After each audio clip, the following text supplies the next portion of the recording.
Pelecehan seksual dan perundungan yang dialami oleh seorang pegawai Komisi Penyiaran Indonesia atau KPI Pusat sedang ramai menjadi perbincangan di media sosial. Pegawai pria berinisial MS ini akhirnya memberanikan diri membuka suara dan menceritakan kisahnya dalam sebuah surat terbuka yang ditujukan untuk Presiden Joko Widodo.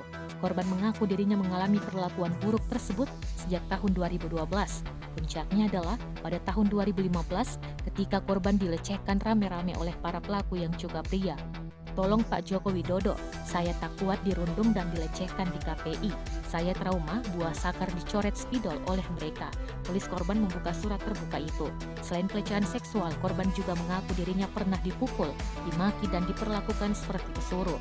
Perlakuan buruk tersebut membuat korban merasa stres dan terhina hingga akhirnya mengalami penurunan fungsi tubuh. Akibatnya korban didiagnosa hipersekresi, cairan lambung dan post-traumatic stress disorder.